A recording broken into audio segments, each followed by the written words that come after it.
Chapter 3, A New Plan. It was late on Friday afternoon, nearly a week after Sam and Papa had been sold. Addy and the other children were worming tobacco plants. They were to work their way down the long rows, turning over every leaf to find the worms and kill them. It was a job Addy hated. She didn't even like looking at the worms. To kill them, she had to either squish them with her hands or squash them under her bare feet. Addy's mind was not on her work. All her thoughts were about Papa and Sam. Hey, I got a riddle for you, Sam, she thought to herself. What's heavy as a full pail of water, but still empty, empty, empty? Give up? It's my heart. She peeled the worms off some plants, but forgot to look under the leaves of others. When she came to the end of her second row, the overseer came along behind her to check her work. Addy was just starting the next row when she saw the overseer storming toward her. He had his whip in one hand. She turned to run, but he got to her before she could take a step. Addy raised up her hands, thinking he was going to hit her. But he did not hit her. He dropped the whip and pulled Addy's hands down from her face, yanking her toward him. Holding her wrists in one of his large hands, he opened his other hand. Addy saw what he held. Live worms. Worms that Addy had missed. The overseer forced open her mouth and stuffed the still twisting and wiggling worms inside. Addy began choking. Eat them, the overseer growled. Chew them up, every last one of them. If you don't, I'll get some more. Addy gagged as the worms' juicy bodies burst in her mouth. That'll teach you to mind your work, the overseer snapped. He shoved her away. Addy crumpled to the ground as he turned to leave. It was dark when Mama came home to the cabin that night. She had baby Esther on her hip. There was no fire in the hearth. Addy lay curled up on her pallet. Her face, arms, and legs were streaked with dirt. Her feet were covered with mud. Addy, you awake? Get up, honey, her mother said, lighting a candle and then placing Esther down on the pallet. But Addy did not even look up. Addy, her mother said in a voice as soft and warm as the glow of the candle. What happened to you? She sat down on the edge of Addy's pallet and touched her head gently. Addy opened her eyes. They were red. As she told her mother about what the overseer had done to her, she started to cry. Mama lifted Addy's head onto her lap. I hate them, Mama. I hate white people, Addy sobbed. I don't want you to hate nobody, Mama said, stroking Addy's hair. After a while, she got up to get some water. When she came back, she began washing the tears and dirt from Addy's face. Don't you hate them, Mama? Addy asked. No, I don't hate white people, Mama answered. Honey, if you fill your heart with hate, there ain't going to be no room for love. Your brother and Papa need us to fill our hearts with love for them, not hate for white people. But Mama, that overseer and Master Stevens, they hate us, Addy said bitterly. Why white people hate us and treat us wrong? Addy, all white people don't hate colored people. Not all of them do us bad. Master Stevens was wrong to sell Sam and Papa and to whip you. But Addy, people can do wrong for such a long time, they don't even know it's wrong no more. What's worse is when people hurt each other and don't even care they hurting them. Like that overseer. He a mean man. That's what hate do to people. I don't want you to ever be that kind of person. Esther began crying. Addy reached over and handed her rag doll to the baby. Esther quieted down. Addy, there's something I need to talk to you about, Mama said slowly. Something serious. You listening to me? Your Papa and me talked about something before Master Stevens sold him and Sam. Papa was worried about the war, and times getting hard. Addy knew what her mother was going to say. With all that had happened in the past week, Addy had almost forgotten about the secret she had been keeping, but now she let it out. You and Papa planned for us all to run away, she said. How did you know that, Mama asked. I heard you all talking one night, Addy answered. I didn't mean to listen, but I couldn't help it. Then you already know we plan to go north, said Mama. Well, we still going. What about Papa and Sam, Addy asked. Shouldn't we wait for them to come back for us? They ain't coming back here ever again, no matter what, Mama replied. Papa's plan was to go to Philadelphia. He told Sam about it the day after you heard us talking. I aim to stick to that plan, and we leaving tomorrow night. Addy looked into her mother's thin face. There were fine lines of worry around her brown eyes. Tomorrow? But what if we get caught? Addy asked, her voice shaking. There ain't no choice, honey. I never thought Master Stevens would break up our family after your papa and me served him our whole life. But I was wrong. Mama shook her head. After what he done, Addy, I can't keep you safe here no more. I'm scared that man who bought Sam and your papa might come back for you. I can't stop him if he do. I ain't going to sit here and wait for him or anybody to come take you from me. Esther started to cry again, and Addy patted her gently. Then she said, Mama, I'm scared, but I want to go to freedom. Esther want to go too. She turned to her baby sister. Don't you want to go to freedom, Esther? Addy asked.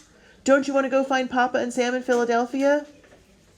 Addy, go to my pallet and get what's under it, Mama said. Under Mama's pallet were 2 large kerchiefs and some clothes. They were not clothes for a woman and a girl, but for a man and a boy. Mama, what we going to do with these? Asked Addy. I'm going to pack them kerchiefs with some food, a drinking gourd, things like that. We wearing the clothes, answered Mama. We going to be disguised? Asked Addy in surprise. They a disguise, but they more than that, explained Mama. Auntie Lula and Uncle Solomon got them for us. When Master Stevens send out his dogs after us, it's going to be hard for them to track our smell if we got on somebody else's clothes. Auntie Lula and Uncle Solomon should come with us, Mama said Addy. Papa say Uncle Solomon know where the safe house is. They should come to freedom too. They too old to come to freedom, Addy. They can't run, Mama said. They would slow us down. Esther can't run neither, and she coming, Addy said. Mama lowered her head. Addy knew something was wrong. Her mother would not look at her. Then Addy saw tears on her mother's face. Mama, what's the matter? Addy asked. I may as well tell you now, honey, her mother said, her voice slow and sad. Esther ain't coming with us. Addy could not believe her ears. She must not have heard right. She picked up Esther and held her close. No, Mama, Addy said. We ain't leaving Esther. Addy, did you hear me? Mama's voice was soft but firm. Your sister is staying here. But why? Papa said we was all going, Addy insisted. Honey, it was different when your papa and Sam was going with us. They could help carry Esther. Now I got to carry her by myself. I could help, Mama. Let me help. I could carry her, Addy begged. Besides, Mama went on, Esther might cry any time. Her crying would give us away. I could keep her quiet, Mama. I just know I could, Addy said. I'd let her hold Janie while I was running. Addy, Esther can't come, her mother said. Addy hugged Esther again. This is the hardest thing I ever had to do in my life, Mama went on. I love Esther as much as I love you and Sam, but we can't take her. Auntie Lula and Uncle Solomon is going to keep her. She just a baby, so Master Stevens ain't going to sell her. He can't make no money selling a baby. Addy cradled Esther in her arms, gently rocking her back and forth. The 3 of them sat quietly for a long time. Then Mama broke the silence. The war ain't going to last forever. When it's over, we're going to get Esther back. Our family will be together again. Lay down now, Mama said, blowing out the candle. Mama, can we all sleep together tonight? Addy asked. I'd like that, Mama said. Addy, Mama, and Esther crowded onto Addy's pallet. Esther was sandwiched between Addy and Mama. The baby held tight to Janie. Addy moved as close to Esther as she could to feel the baby's warm breath on her face. She put her arms around her tiny sister. Addy tried not to cry, but itchy hot tears were running down her face, and she didn't bother brushing them away. She felt her mother's arms around both her and the baby. Beyond, from the deeper darkness of the woods, Addy heard a single owl hooting in the night. Chapter 4, Into the Night. The next night, after it was fully dark, with not a streak of orange or red in the sky, Auntie Lula and Uncle Solomon came to Addy's cabin. Addy and her mother were in their disguises, with their kerchiefs packed. The well-worn clothes were baggy on them. Esther was sleeping on Addy's pallet. Uncle Solomon had 2 hats with him. One was a straw hat that he gave to Addy's mother. The other, a felt hat, he placed on Addy's head. "Now, there's magic in your hat," Uncle Solomon said to Addy, trying to cheer her up. Abby did not feel like smiling. "Don't you believe that hat got magic?" Uncle Solomon asked. He snapped his fingers near her left ear. "Why, look what's come out of your ear. You must have forgot to wash behind it. Look at this half-dime I found there." He handed the coin to Addy.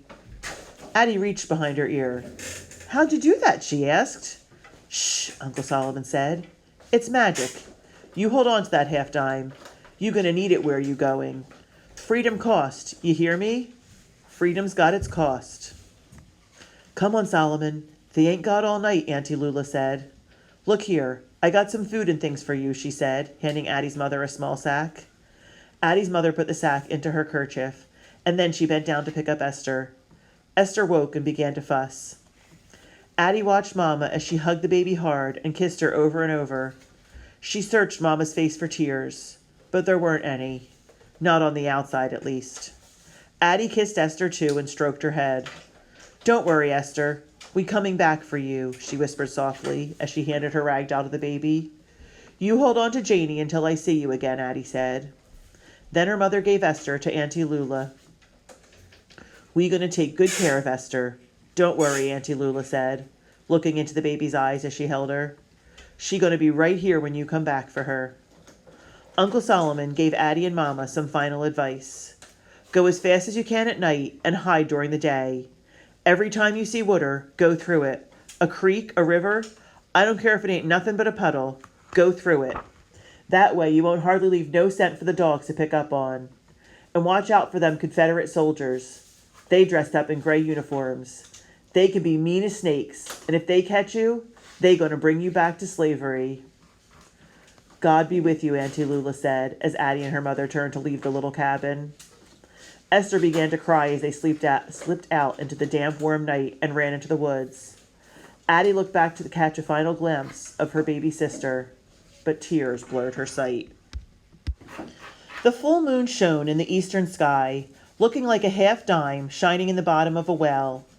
At first, the moonlight shone through the tall pines, filling the forest with a silver light. Addy and her mother ran from shadow to shadow like a deer with her fawn. But as they moved deeper into the woods, only a small glimmer of moonlight made its way through the thick branches of the trees. There were dark, eerie shadows everywhere, and it was hard to see. Mama took Addy's hand as they hurried along, stumbling over vines and stumps hidden by the darkness. Addy expected to hear the comforting night sound of the crickets that she always heard at the cabin. But the deeper they got into the woods, the stranger the sounds became. Owls screeched high in the pines. The wind moaned like a wounded animal.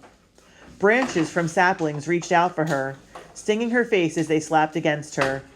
A bat swooped down from the trees, its wings beating the air just above their heads.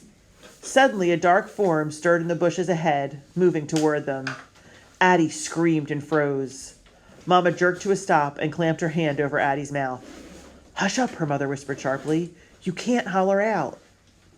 The bushes moved again. Addy's heart beat very fast. Bump, bump, bump, bump, bump, bump, bump, bump. Slowly, Mama took her hand away from Addy's mouth. "It's only a possum or a skunk," she said calmly. Addy let out a sigh of relief. "Mama, I ain't mean to holler," she whispered. "We left Esther behind because her crying might give us away. But I hollered louder than Esther ever could." Addy remembered what her father had said about not always showing your feelings. She would have to learn to keep them inside sometimes. All through the night, Addy and Mama stumbled through the darkness. They waded through swampy places where their feet were sucked deep into oozing mud. They clawed through prickly vines. The thorns snatched at their clothes and dug into Addy's hands until they bled. Bare roots tore through the tough skin on the soles of Addy's feet. Once she stubbed her toe out on a rock and fell down. But this time, Addy did not cry out. All night long, she and Mama pushed on and on. Just when Addy thought she could not go another step, the sky began to lighten. She could see Mama's face for the first time in hours. It was streaked with dirt. She touched her own face and felt dried blood on her cheek from a cut below her eye. "We better stop soon, Mama," Addy said softly. "It's getting late out, and somebody might see us." "You're right," Mama said. We need to look for a hiding place." They went a little farther and found a small cave. They crawled inside and huddled together, waiting for sleep to come. When they woke up hours later, it was hot. Mosquitoes buzzed around their heads, drawn to the stickiness of their sweaty skin. Addy slapped at them, but it was no use. "You must be hungry," Mama said, reaching into her bundle. She handed Addy a piece of Auntie Lula's cornbread. It was hard and dry, but it tasted good to Addy. She washed it down with a drink of water from the gourd. When they finished eating, Mama reached into the bundle again. "I got something for you," she said. Addy watched eagerly as Mama opened her hand. In her palm was a small, shiny shell. "I want you to have this," Mama said. "It's something me and your papa been saving for you. This cowrie shell belonged to Papa's grandma. She was stole from Africa when she was no bigger than you. None of her family was on the ship with her when she came here from across the water. She wore this shell in a necklace.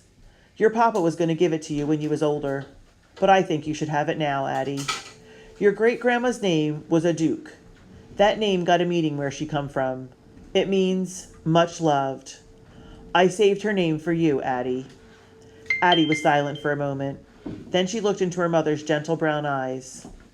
"Mama, can I hold the shell tonight?" "Sure you can.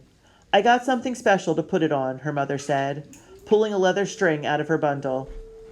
"Mama, that's one of Sam's shoelaces," Addy said. "I want you to have something of his too," her mother said. She pulled the cord through a small hole in one end of the shell, knotted it, and then put it around Addy's neck. "Remember what I told you about the love you need to carry in your heart. It ain't nothing you can touch like this shell, but when you find yourself feeling sad or scared, you dip into that love, Addy. It's a well with no bottom, and it can give you strength and courage." Addy rubbed the shell between her fingers. Its rounded top was smooth as soap. The flat underside was also smooth, except for the middle where the shell closed in on itself. There it felt like the teeth of a fine comb. "My great-grandma must have been brave to come across the water all alone." "I'm going to be brave just like she was," Addy said. "She was brave, Addy," Mama answered. "And you brave too. But there's one thing different about you and your great-grandma. Her journey ended in slavery. Yours, girl, is taking you to freedom." They sat in silence a long time, looking at the cowrie shell and thinking about someone they had never met. Then Addy spoke. "Mama, do you think Esther going to remember us?" "That ain't easy to say. Babies don't remember much. But I got a feeling Auntie Lula won't let her forget," Mama said. As Addy and Mama settled down in the cave to wait for sunset, Addy pictured Esther back on the plantation. She would be asleep now, curled up with Janie. Maybe she would be thinking about Addy. When night finally came, Addy and Mama started out again. The moon lit their way until they reached the end of the woods, where they saw a flat darkness ahead of them. Then, before they could see water, they heard the rushing sound of it. They had come to a wide river. "This got to be the river near the Gifford plantation that Papa talked about," Addy whispered. "We got to cross it," Mama said, her voice sounding scared. "We better stuff our hats and things in our pockets." They stood on the bank of the river for a few moments, afraid to enter the foaming, angry water. Sam had taught Addy how to swim, but this water looked dangerous, and Mama didn't know how to swim at all. Holding tight to each other, they started into the water together. Addy picked her way along the squishy bottom, her feet slipping on the slimy rocks that were stuck in the mud. Once she tripped on a rock, losing her balance and pulling Mama with her. Addy felt her mother's grip tighten around her hand and realized again how frightened Mama was. Pulling themselves up, they slowly made their way to the center of the river. There the current started to pull at them. It lifted them off the bottom and dragged them sideways. Hard as they tried to walk against it, the water was stronger than they were pushed farther and farther away from shore. Addy could hear Mama sputter as water filled her mouth and nose. "Mama, keep your head up," Addy yelled as loud as she dared. "Just don't go under." Suddenly, a huge swell of water rushed against them, pulling Mama's hand from Addy's, dragging her away. Addy turned just in time to see her mother disappear beneath the churning water. Addy wanted to scream, but she kept it inside. Instead, she drew in air, filling her lungs, and dove under the water. She struggled against the current, trying to stay close to the place where Mama had disappeared. She couldn't see a thing in the dark water. She felt around for Mama, but she felt nothing. Addy's lungs began to burn. She was running out of air. Popping up above the water, she looked around frantically. "Mama," she called, gulping for air. "Mama, where are you?" Afraid no answer would come, she dove down again. This time she let the current push her while she dragged her arms through the water, searching for her mother. Suddenly, Addy was stopped by a fallen tree under the water. She groped among the branches, but their sharp ends jabbed and poked her. She kicked furiously to get away when suddenly her foot hit something soft. It was Mama, trapped in the branches. Addy braced herself against a large limb, grabbed Mama, and then pushed off against the tree with all her strength to bring both of them to the surface. Gasping for air, the two struggled to the far shore. Clutching each other, they finally reached the shallows where the water calmed. Exhausted and breathless, they fell on the riverbank. When Addy could finally talk, she whispered, "Mama, is you all right?" "You saved me, Addy," Mama said weakly. "You a brave girl." Addy was shivering as she and her mother got up and slowly made their way into the woods. Their wet clothes stuck to them. Mama had lost her kerchief, and her hat was ripped. Addy pulled her own hat from her pocket. Other than being wet, it looked fine. She pulled it down tight on her head and thought, maybe it is a lucky hat. She reached to see if the cowrie shell was still around her neck. It was there, and something else was too. It felt like a wet leaf. When she peeled it off, Addy realized it was a leech. She shuddered and quickly flicked it away. Addy and her mother traveled for hours before Mama spotted the railroad tracks. Addy had never seen tracks before. They were shining silver, and they pointed the way north to freedom. "These got to be the tracks your father talked about," Mama whispered. "We got to be extra careful out here. There ain't hardly a place to hide." They had seen no one since they started their escape, but tracks meant a train could come at any time. Travelers might spot them. They could trust no one. Addy and her mother followed the path of the tracks in the moonlight. When the noises of the night were gone and bird songs began to fill the air, they found a thick clump of pine trees near a curve in the tracks. Gathering dead branches and brush, they made a shelter and crawled inside. Addy could barely keep her eyes open. She was too tired to slap at the ants that crawled on her legs or swat at the flies buzzing over her head. She curled up and rested her head on her mother's chest. "I'm real proud of you," Mama whispered as she gently stroked Addy's hair away from her face. Addy smiled. She could feel her mother's heart beating. It was a soothing sound. Chapter 5. Freedom Taken. A low rumble woke Addy and her mother.